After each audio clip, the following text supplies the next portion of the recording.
Sheriff Jeff Feaster.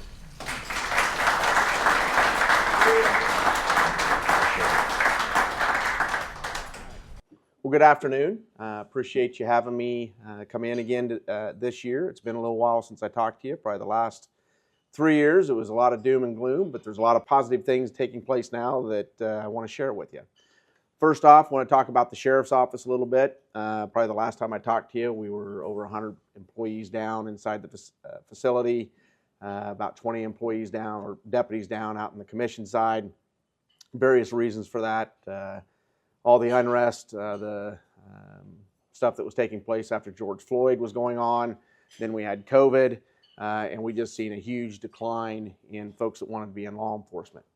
Happy to say that we're only 31 down inside the facility, and we have a class of 16 that's getting ready to start, so we're closing that gap. And we have only 4 openings on the commission side. And so we've seen a lot more citizens become more involved in what we're trying to do in law enforcement and applying. When I came on the police department in 1989, you'd have a class. My class was 18. There was about 450 people applied for that. Now, when we have a class of 4 to 10 people, you might have 35. And so we're still not up to the area that it used to be when it comes to the amount of folks that want to come into law enforcement, but we're seeing that across the board in a lot of the service industry stuff. If you've had folks talk to you about nurses and hospitals and they're short-staffed, that's kind of a service industry as well. And so, we're seeing a lot of shortages in those areas. But we're doing a lot of good things to try to attract people. The other thing about the sheriff's office is we started a health and wellness unit 3 years ago. I really believe that's part of our retention strategy, and it's really working. Where we've trained over 50 peer support folks to be out in the field, on the floor, up with our civilian sections, for those folks to talk to about their frustrations with whatever it might be, and it stays private unless they're a threat to themselves or others. We also hired an in-house therapist, which has been extremely helpful. She's booked out for about 2 months. If you know anything about law enforcement, in my time frame when I came on, you didn't talk about anything. So basically, you seen something bad or was involved in something that was tragic, you were seen as weak if you talked about it or showed emotion or those type of things. The problem is all the studies that have been done across the United States in the last 30 years showed that cops are really bad at divorce rates, alcoholism, and suicides. And that was one of the main contributing factors. And so we've had to change the way that we take care of our people. We want them to be in shape, of course, body-wise, but they also have to be mentally in shape. And so all of those things, plus this younger generation, has really bought in to it's okay to talk about your issues that you're having at work. And you can talk to those in private and without the rumor mill taking place. And so we've had numerous people come to us and say, we really appreciate what you've done. Because it's retained me here, because you actually care. And so that's been a big plus for us. From a jail population standpoint, usually I'm in here telling you we're packed to the gills. We got 200 people out of county. As of this morning, we had 944 people in custody. If you know anything about our numbers, a year and a half ago we were over 1,600. And so we looked at a 20-year range. Back to 1994 was 553. When we looked at the numbers, average daily population 1 month each year. The highest year was like 2012, where we had 1,700 inmates. My first year, 2012, we had 1,500 inmates, and then it stayed between 1,400 and 1,600 until this year. So I've been asked several times why. I'd like to give you the magic bullet answer. I don't really know, to be real honest with you. Crime is down. Crime's down in the city, and crime is down in the county. Is that an attributing factor? Yes. Is there a lot of other pathways for folks that are suffering from mental illness instead of jail now? Yes. So we're not getting as many of those type of folks in our facility. We still have a lot of issues with the mentally ill in our facility, and they're charged with heinous crimes. So they're where they belong. Some of the other things that happened as well is COVID pretty much shut down our court systems. The court systems are completely back up and running. They're doing very well. And at one point, we had 127 murder suspects in our custody during COVID. We're down to 69. One of the things that DA Bennett did is he looked at how he could facilitate a quicker process on folks that were charged with murder. So he met with outside law offices, not the public defender, because most of these folks have public defenders. There's not enough public defenders, so that's a slowdown in the system. Met with outside law offices and the head judge here in Sedgwick County, Judge Gehring, to look at how they could facilitate these cases. And so to make them move through the system quicker. That's happened. There's other things that the DA and judges and public defenders have put into place that has started to reduce that jail population as well. And so there's a lot of good things going on within the criminal justice system to help facilitate those things and safely. It's not that we're letting everybody out. That's not what we're doing. But there is some crimes that they're letting out sooner with more monitoring, a lot more pretrial services, and the fact that their cases are getting through quicker. Some of those folks go off to prison. Some of them won't go to prison because it's an automatic probation because of the sentencing guideline. So they're coming back to the community. But providing them with some more services in hopes that they do not recommit. I will tell you one kind of bad thing is, if you didn't know it, most parolees, where do you think they're paroled to? No matter where they're from. Right here. Because we have the work release facility, the only one in the state of Kansas. Does that contribute to our criminal problems? Does that contribute to folks reoffending, being placed into our jails? Yes. Last year, as the Kansas Sheriff's Association Legislative Chair met with the Judicial Committee, talked about those particular issues and the fact that Kansas City area needs to share the wealth, because we get a lot of Kansas City area parolees down here in Wichita. And so looking through the legislature, the legislative process on how we can make that happen through KDOC, that they share the wealth and not everybody comes here if they're on like the work release program. So that is kind of a bad thing that Wichita has been experiencing with recidivism with those kind of folks. But we're trying to work on that. Probably the two biggest issues that we're facing here in Sedgwick County is the mental health issues and fentanyl. I think the last time I was here, I gave kind of a whole presentation on what fentanyl looked like, all of the overdose deaths that we're experiencing, those type of things. I can tell you in 2023, the overdose deaths were down a little compared to 2022. Are we having near the overdose deaths that are juvenile related? We're not. But are we seeing this every year it go up? The amount of overdose calls involving juveniles and other folks are going up. They're just not dying. Yes. One of the contributing factors is Narcan. A lot of folks have Narcan now.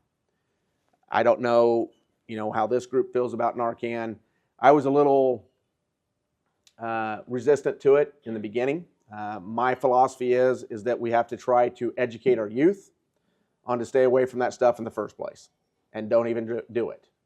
And that's how we get past what we have is a serious drug problem, not only in this county, but across the United States. The second piece of that is getting these folks into treatment, getting them recovered, giving them the things that they need to be productive citizens again. I looked at Narcan as, yes, it can save a life, but I've also seen the other side of it, where they purposely take as much fentanyl or heroin as they can because the lifesaver's sitting right there. And then they go back and forth between them doing it. And so I looked at it as enabling. I don't look at it as much now that way, just because the amount of people that have been saved. There is some success stories with some of those folks that have gone on, kicked the habit, have jobs, have been successful. But here's what I'll tell you about Narcan. The issue with it is if you think that one dose of Narcan, one spray dose of Narcan is going to bring you back, good luck. We've used as many as 5 on people inside the jail. And so The stuff is extremely strong. They're now mixing it with what's called xylazine, which is a horse tranquilizer. The problem with that is you hit them with Narcan, it's not going to bring them back because of the xylazine that's in their system. And so all of that affects your respiratory system. So they can bring you back off the opioid, but the xylazine is still going to depress your respiratory system. The other scary part, which we've seen across mainly the East Coast and West Coast, is carfentanil. We're kind of waiting to see if it was going to come here. It's been around for about 5 or 6 years. We really haven't seen it till this year. We had an overdose death, 1 in January, 2 in March, and 1 in April. So we have 4 overdose deaths now from carfentanil, which is 100 times more powerful than just fentanyl. The other problem with that is it's also a synthetic opioid. Anything that's man-made is going to be more powerful and more deadly. What do you think the biggest issue is, or where the biggest issue is on this stuff coming in here? Anybody have an answer? China through Mexico. I'm sorry? China through Mexico? Yep. Is that a border problem? Amongst everything else we're facing? It is. It's a huge problem. Every bit of fentanyl and methamphetamine is coming across the border, plain and simple. It's all made in Mexico. And so the fentanyl issue, if you know anything about fentanyl, it comes as a crystallized form from China, and it's very deadly in that form because you can inhale it and die, you can absorb it through your skin and die at that form. What the cartels do is they put it in these vats. They're not rocket scientists. So they dump it all in these vats, put the binding material in it, mix it all up, and then they just press the pills and send them our way. They're $1 a pill is what we're buying them at right now. Name a kid that can't afford $1. And they also think, the kids do, that it's Percocet, not fentanyl. That's why we had several overdose deaths in the beginning of what we were seeing in this epidemic. And so we're interceding tons of pills. We're now seeing a lot of powder coming through. It's coming through the mail. It's coming through UPS. It's coming from mules coming up. And so the powder stuff it's all scary, but the powder stuff, we're starting to see pounds of that on search warrants or car stops. That's the scary part because they might be pressing it into pills here, but what's even scarier is what they're using it as cut. So when they do cocaine, when they do heroin, and we're even testing marijuana that's come back positive for fentanyl. So they're mixing it in all the other drugs that folks take. And so it is extremely deadly, and it's something that as law enforcement, if we're getting 10% of what's coming here, we're lucky. That's not a lot, folks, compared to what's coming here. And so every day, that's what we're dealing with, is mainly fentanyl at this point. Our narcotics units are combined with the WPD. DEA assigned 2 agents to us to work these cases, which has been a really good thing. So we're making a lot of federal cases out of those type of investigations, which, if you know anything about federal prosecution on a lot of these cases, they get more time in federal courts than we can do in local courts. And so it's here. I don't know how long it's going to stay here, how long it's going to be here, but I think it's going to be here a while. Because what the cartels do is how methamphetamine got so popular, they made cocaine so expensive. They got everybody addicted to methamphetamine. So they lowered the prices of methamphetamine, everybody got addicted. Now methamphetamine costs more, they're getting everybody addicted to fentanyl. One of the questions I always get is, why would the cartels kill off their own clientele? Because they don't care. Plain and simple. If they kill off 1 out of 10, they got 9 addicted, they're still making money. Plain and simple. And so, we're trying different avenues here locally to try to look at the main suppliers that are coming in here, the main dealers. We've taken some off. If any of you are around for the crack cocaine issue that we had, it's the same thing. We take them off, the bigger level people, there's 10 people waiting in line to take their place. And then we got to learn how they're doing the business. And so that's what we're facing in that world. The second piece is the mental health issue. So we do have a lot of mental health issues here in Wichita. You just drive downtown, you see where they're at. A lot of homeless issues, which is not something the sheriff's office really deals with. But most of those folks have some type of an addiction or a mental health issue or a combination of both. And so with what we try to do with the mental health folks is try to get them into services if it's minor type crimes like peeing in public, those type of things. Because if they come to my jail, they're going to be in there for 10 minutes. That's not something that they're going to get held on. And so we've been somewhat successful with that. The other problem we have is Via Christi Ascension is the biggest hospital, really the only hospital here in this region that even takes those mental health patients and holds them and tries to get them treatment. And they are packed. I could go down there right now. They probably have 17 people waiting just for mental health services in their ER because they average about 19 a day waiting. And that's just mental health services. They've lost a ton of nurses. They used to have about 200 beds. They cut those in half. So they don't have near as many beds. The positive thing is the legislature passed monies for the mental health state hospital here that's going to go in Wichita. How is that going to help? Two reasons it's going to help. The first reason is Osawatomie, there's a waiting time. For our folks, it's called care and treatment. They're a danger to themselves or others. They have to be committed to the state hospital. It takes a court order, a judge's order to do that. Via Christi is holding a lot of those folks right now, waiting for beds at Osawatomie. That will free up the hospital space because they'll be immediately transported over to the mental health hospital that's going in down south. The second piece of that is the inmates that have been declared incompetent by a judge. Once that happens, no, the case cannot go any further until they get evaluated, and then after the evaluation, if they have to be restored. So those folks languish in the jail awaiting for a bed to open up in Larned. We have somebody that's still sitting in our jail for 465 days awaiting a bed in Larned. So we're treating them, I say treating.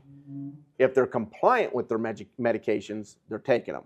Most of these folks are not compliant. I cannot force medicate in a jail without a judge's order. And so it's very problematic because there's a wait list for evaluation. Once they evaluate them in Larned, they ship them back to us. They start the process of waiting again for restoration. The beds, half the beds here in Sedgwick County will be dedicated for those folks that are in custody awaiting evaluation and restoration services so that they can be restored and their court case can proceed again. And so that's a positive thing that's happening because it's going to take, it's actually for the whole state because we consume about 20% of Osawatomie's beds just here in Wichita. And so that's 20% of their patients that they'll no longer have, which opens up beds for the rest of the state because that was kind of the sticking point with legislators, which I completely understood, is we're not building this just because Wichita has a problem. We need to build it because it will alleviate issues for the entire state. Same with Larned. The waiting times at Larned are going to be way reduced for every other sheriff's office in the state of Kansas because of what we're doing here. So that's a positive. The other positive is the biotech center that I know the commissioners were very much a part of bringing that here. That's the KU WSU Biotech Center. That's going to help be a pipeline for nursing staff, medical techs, those type of things to be in this community because they are so short-staffed at local hospitals and even doctors' offices. So that's a plus. The third plus is in the works, which is the MAC Center, which will hopefully do away with what we see down here on Topeka by Open Door. Because in law enforcement, as a beat cop, I never thought of us as economic drivers. To be honest with you, we're there to enforce the law, blah, blah, blah. But we have to be part of that system because what's going on down there is hurting us economically because we're not getting new businesses in because of what they see down there. And so there has to be something put in place that is sustainable so that we don't have that problem all the time anymore. And so actually those are three positive things going on in this community. Now it took 7 to 8 years to get there, It's going to take another 2 to build it, but we're on the right path.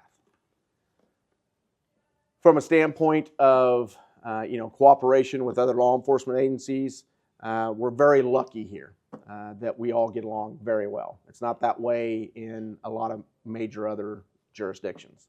The relationship between the police chief and I is very good now. We have a lot of combined units. We're looking at maybe doing some other combined services together.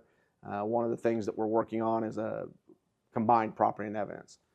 I'm not going to ask if anybody's ever been to jail, but when you come into our custody and say it's for DUI and you don't remember much, and you try to figure out where your property's at, you got to figure out who arrested you, right? And then it's 2 different places you have to go to figure out if your property's there. The other problem with it is, if you've ever been a victim of a burglary, a larceny, and we recovered your property, we're only open 8 to 5. Most people work 8 to 5.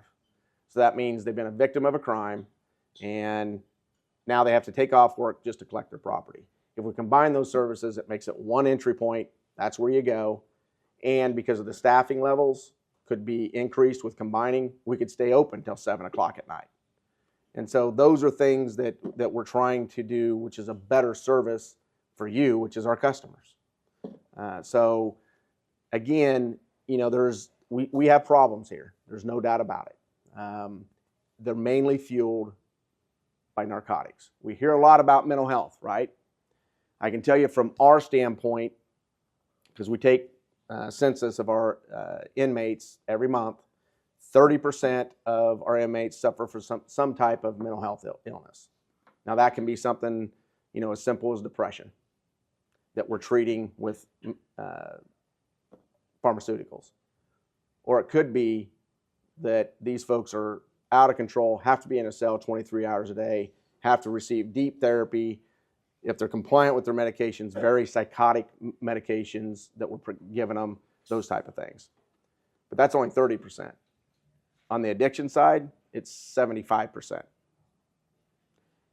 I'm sure you have the DA comes and talks as well, but he always puts out about 72% of the cases that he is charging is either because they were in possession of it and whatever crime they've committed. It could be murder. They're in possession of it.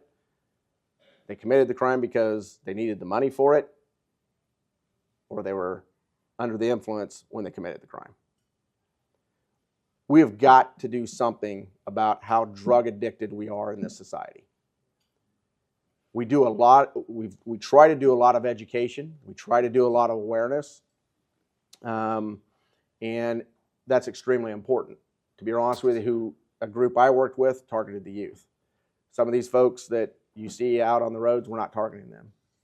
They're way past us being able to educate them on what they're doing. But the youth is the most important thing. And that's kind of the scary thing that we're seeing is the amount of youth that are overdosing at this point. And so this next year we'll be in the schools a lot more, USD 259, all the surrounding schools, giving education and awareness. The Crime Commission, is anybody here from the Crime Commission?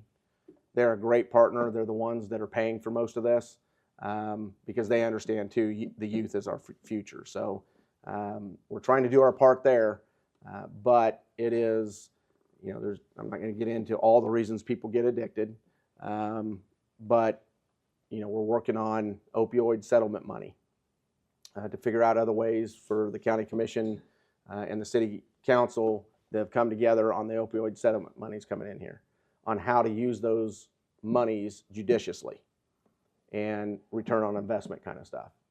And so we're in the middle of developing a strategic plan to present to the commissioners and the council members to vote on where that money should be spent. So that's a positive thing too, but there's so many asks out there, there's not enough money for all those asks. You have to understand too, this group is comprised of a lot of different nonprofits, a lot of different people who are big on we should pay for everything for them. I'm not.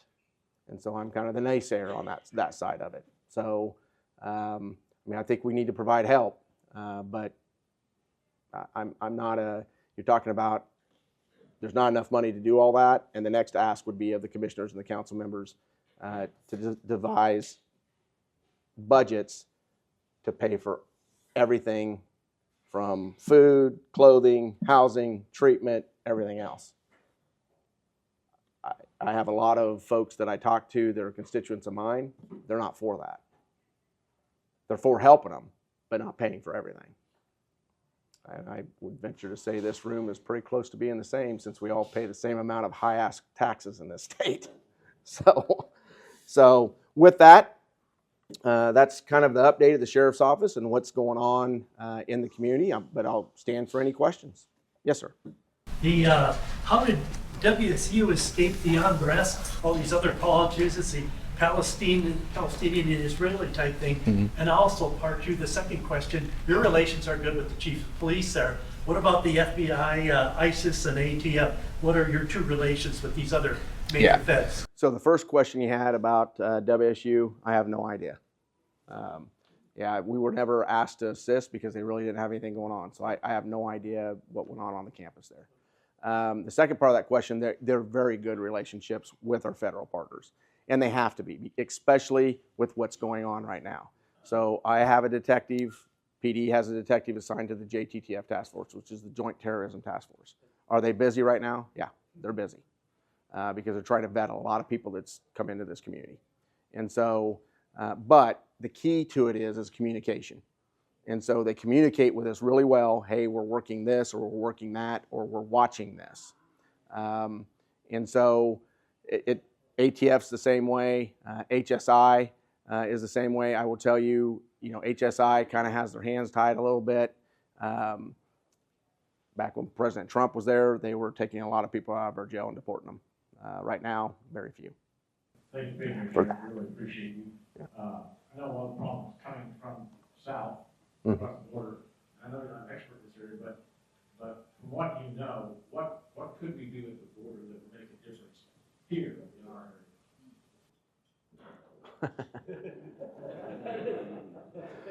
area? Yeah, it's a big one.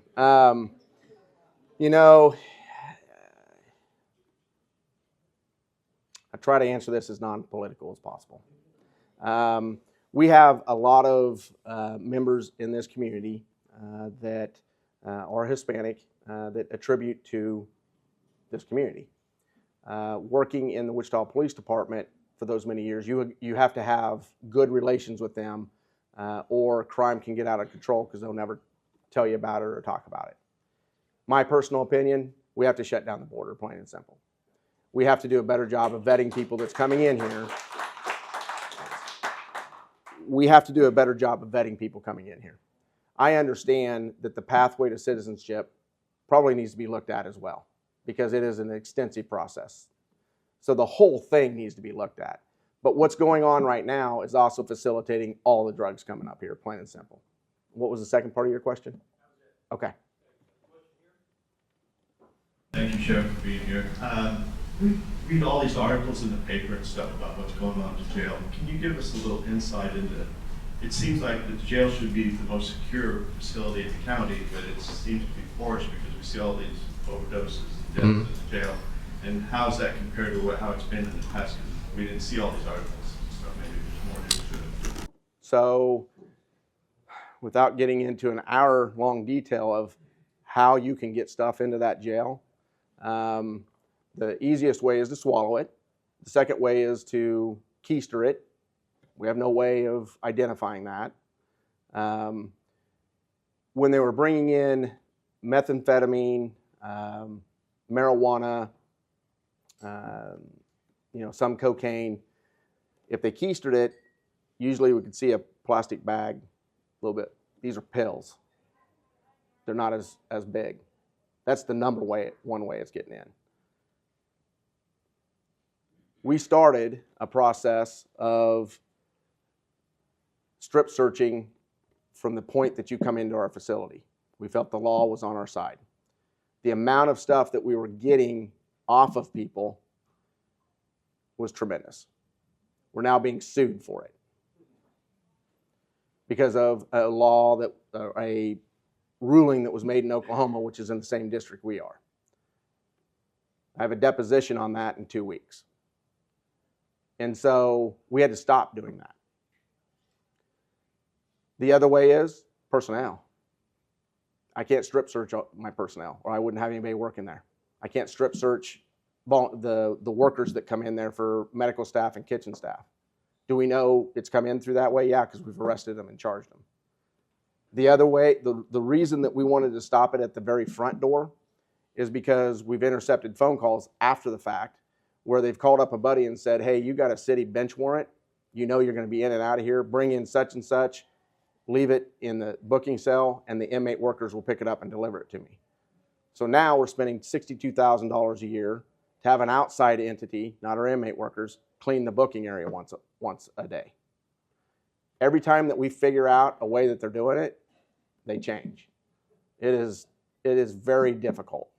We do the best we can, but it is very difficult, and they can get it in a lot of different ways. I mean, they were 2 years ago, because of commissary, and we had tablets in, so we did away with the tablets and we did away with petroleum jelly. But did you know you could put a lithium battery, petroleum jelly, stick it to the window, and it burns a hole in it?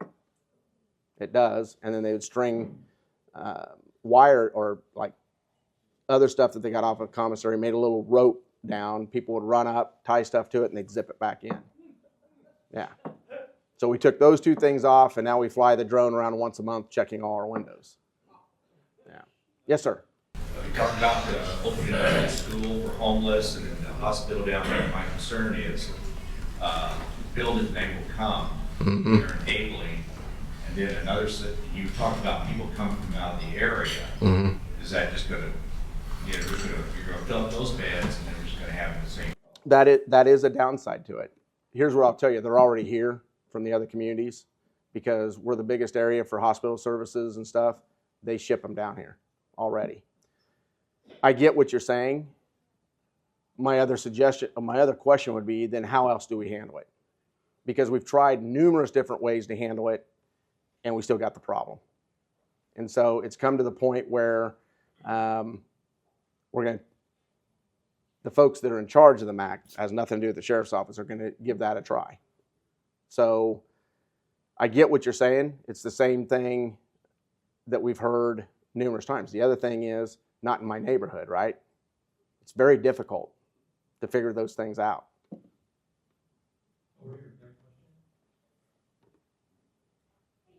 Hello. You too. I wanted to see what do you have information-wise, because I co-own the sober living houses here in town, and we just opened this week a homeless veteran shelter. And when I do drug testing on people, and they're very serious, I only smoke weed, and a lot of them I do believe them, and I try to convey to them that fentanyl and all these other products are being laced in everything. All of the street drugs are being mixed up.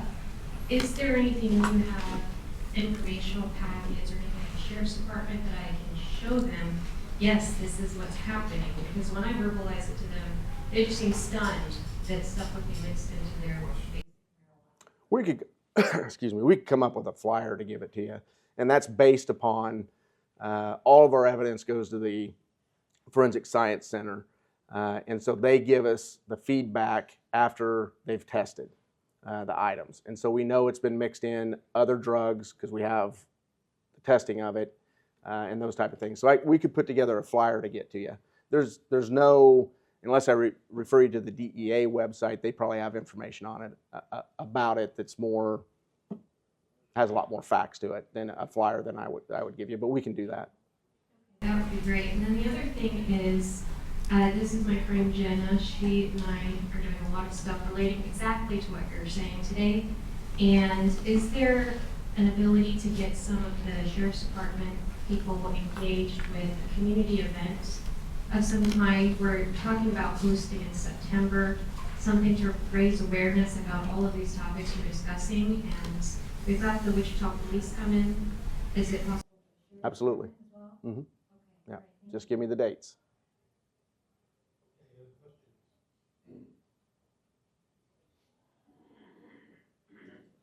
Yeah, so just I guess a little bit of a follow-up to what she said. There's a lot of talk going on at the state level and in the local level too about legalizing marijuana. And of course, it's all. Of course, you're going to bring that one It's up. all under the auspices of medical marijuana and all those kinds of things. it seems like an absolutely horrible idea, especially in light of everything that you presented here. But I'm amazed at the amount of so-called conservative Republicans who are in favor of just furthering social decline. So, would you mind speaking to that to the extent that you're... You guys got the good questions today. Everybody probably knows my stance on it. Totally against it. Here's what I'll tell you. First off, it's not medicine. Everybody knows how medicine is done here in the United States, right? It's tested, it's approved by the FDA, prescription by your doctor, filled by a pharmacy.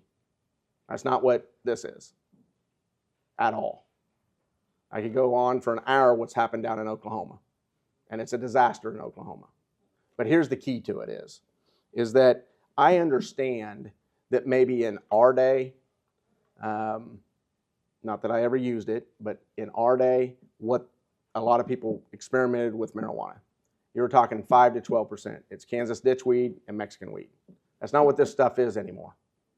This stuff is minimum 30% THC, up to 90% THC. Now that Colorado and Washington has legalized this stuff, there's tons of studies out there now. And those studies are saying exactly what we thought. It's causing psychosis. It's causing addiction, which the big marijuana people will tell you, oh, you can't get addicted to this stuff. Oh, yeah, you can. Why would we want something else like that in the state of Kansas? I have no idea why. And so it is a hot topic because we had legislators that are all for it. The Kansas Sheriff's Association, the Chiefs of Police Association, the KBI, no, we're not. And I met with some of those conservatives one day. Wanted to take me to breakfast and convince me this was a conservative bill. I ended the conversation with, I won't say the names, but I called each one of them out and say, when this becomes the disaster it's going to be, and the media asked law enforcement, what are you doing about it? Your 3 names are going out. Because I'm not doing that. I'm warning you, it is a bad mistake to do that. You think it's bad down on Topeka right now? Look at San Francisco, Portland, and all those other places that did this. And if I wanted to live there, I'd move there. I don't. So I don't want it coming here. Okay. Thanks for being here. I have a question regarding DEI. Although well-intentioned, it's having all sorts of problems in implementation. The question is, do you have a budget for DEI? Do you have staff for DEI? Do you have mandatory training for DEI? And if you do, when those resources be better deployed elsewhere? So within the sheriff's office, we do not. We don't have staff. We don't have any of that. The county,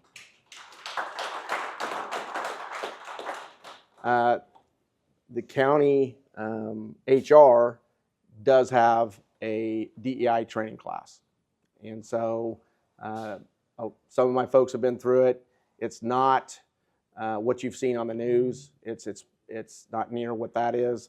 Was it mandated by the county? Yes. And we're part of the county, so we have to do it. But the county doesn't have staff dedicated to that either. Well, they have one person, I think. It's a DEI person. Thank you, sir, for your presentation.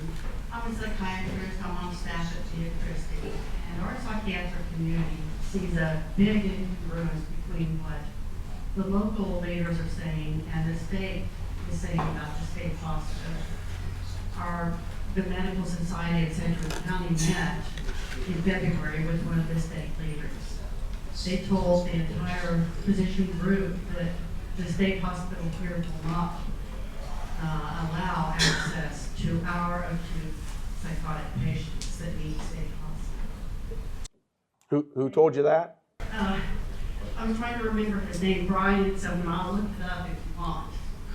Well, because I'm on the board for the mental health hospital here with the Deputy Secretary of KDADS, and that's exactly who it's for. Well, what we were told, the ER physicians, the hospital staff, psychiatric professionals, we were told that half the hospital will be the competency unit, like you described, half will be in long care. That the acute patients, especially from this community, will not be going to that hospital and will not be treated there. I'll have to ask because that's not what we've all been told on the board. you know, there's a big incongruence here between what we are hearing and none of the psychiatric community is really being involved in this. So if I was just bringing it up as what could be a very, very big issue. So you're talking about the folks that have been on care and treatment. A judge has ordered them to receive treatment at a state hospital. So yes, I'm talking about people in our interest. Okay, but That are brought in, they're accused of psychotic. We have the hearing there with the judge. The judge may say that patient needs acute treatment,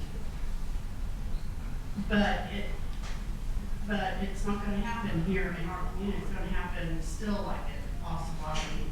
But what will be happening is judges from other areas of the state who have long-term psychiatrically ill patients, they will be coming to this longer term.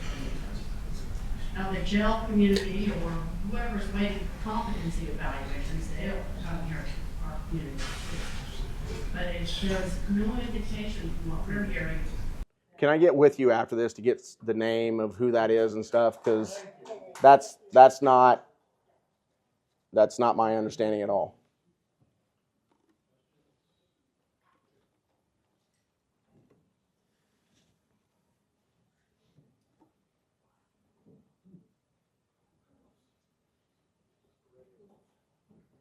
Yeah, I'm interested in recidivism because I think we got a revolving door justice system.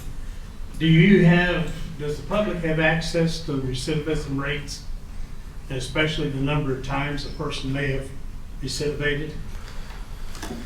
I'm trying to think.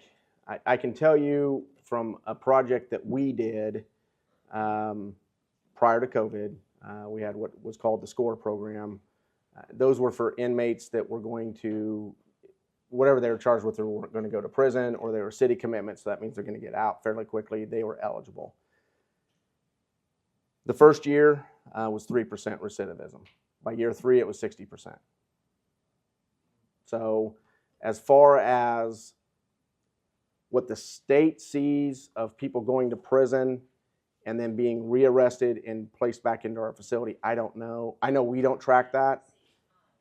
I can tell you that, do we see repeat offenders quite often? Yes. Do we know people very well in there because they're in there all the time? Yes.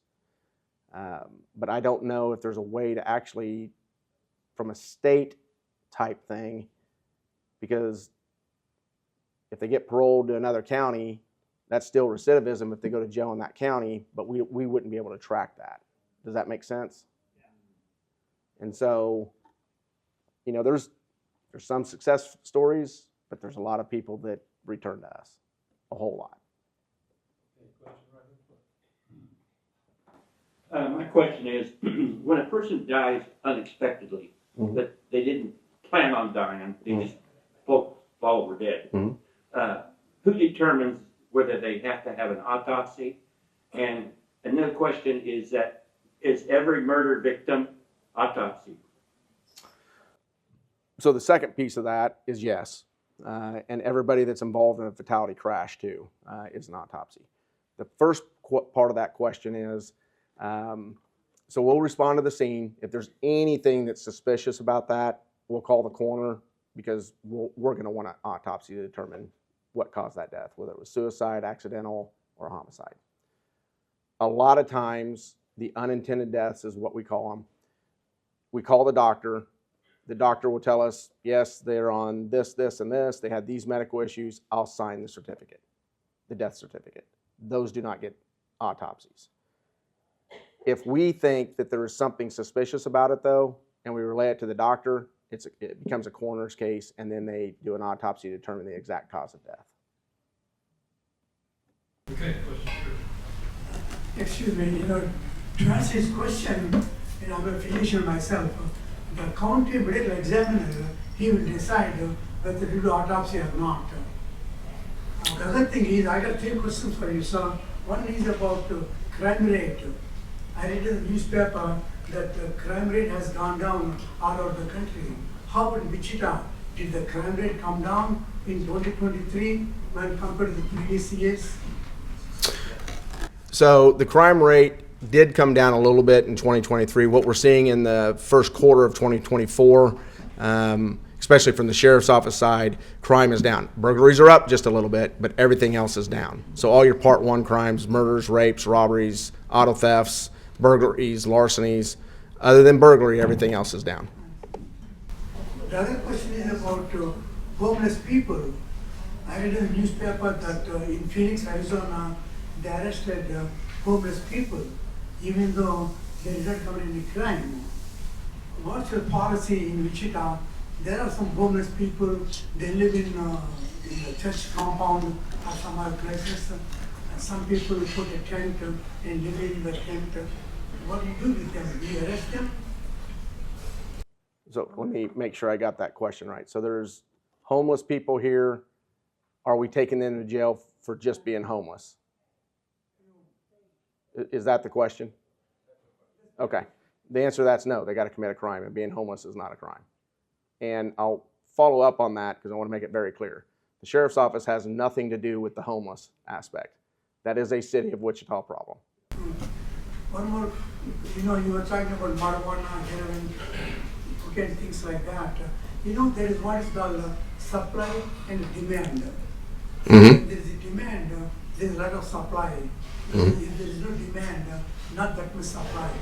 In other words, in my view, we need to tell our young people not to smoke marijuana, things like that. If there is no demand, then you won't get that much marijuana from to the border. You know what I'm saying? Yeah, so that absolutely demand drives supply, but that's what I was saying earlier is that we're a highly addicted society and it's a problem.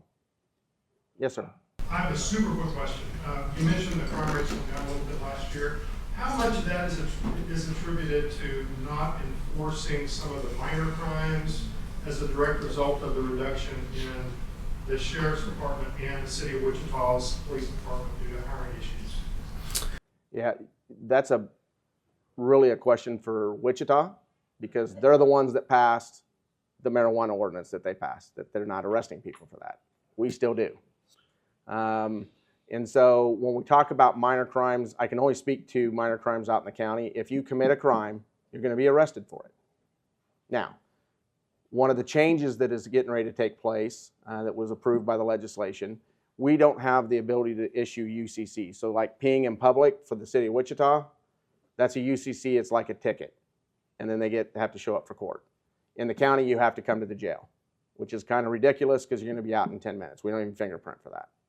And so very minor crimes, we're going to be able in the future to issue UCCs like tickets, like a traffic ticket. But right now, I can tell you, we arrest for all state statutes at the county level. Sheriff, thanks for all the questions. We got a couple more here. I wanted to ask, I was at your meeting when you guys announced the mental health hospital. I'm curious about the educational pipeline to prepare people for care of very psychotic care is very difficult.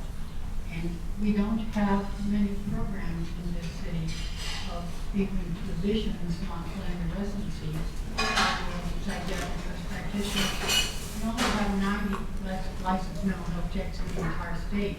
So are you discussing the pipeline of education to staff the hospital? Yeah, and I missed the first part, but the biotech center is going to address some of that's coming here to Wichita. Yes, that's why they're doing the biotech center here it's a combination of KU and WSU to build that pipeline. Yeah. Okay, we have one over in the corner. Thanks, Sharon, for being here today. With the drug addiction problem that we have here in the city and the number of state-funded beds that we have for treatment, would it be beneficial for law enforcement to work with sober livings around the area? And I have a second part. It's not really a question, it's a statement. I know that not all sober livings are created equally here in Wichita. But I have seen personally, I am a person in recovery and I've been in sober living for 2 years. I have seen personally that people that are either in drug court or on corrections or probation tend to do better knowing that they will go back to jail if they mess up. So having that relationship with the sober living and knowing that they're a good program and not just a bed and a drug test, that doesn't work. Yeah, from the second part of that question, that would be more of DA and judges working in that environment, because we'll take them wherever a judge tells us to take them after drug court. From the standpoint of your first one, I know that works because when I came on the department in 1989, we had a place called Dodge House, which had over 100 beds. It was right off of Douglas and Seneca. And as a beat cop driving around here, and they didn't commit a crime, but they're drunk out of their mind or high as a kite, you know where we took them? We took them to Dodge House. We had a lot more services back then as far as bed space than we do now. And so those are the type of things that many conversations are taking place in different groups about how do we get those kind of bed spaces back, and such as sober living houses. The problem is with some of this stuff is some of these folks are very violent too. You're not going to take them. And so how do you vet that? Because they've been kicked out of every other place that they've been put into because of their violent behavior. There's some of those, but there's others that we could utilize your sober living place if we look at different ways of how that would work. Because you're talking at 4 o'clock in the morning, where do we take somebody? So, but we'd be open to have that conversation. Sheriff, one last question. Thank you again for being here, sir. We're coming up on Father's Day. There are varying statistics that I see related to criminals, jail, prison, related to the absent father. Anywhere from 50 to 90%. Do you have any input on that? Thank you. Input as far as the numbers statistically related to fatherless criminals. I don't. All right, thank you, Sheriff. That's the last question. Appreciate it. Thank you.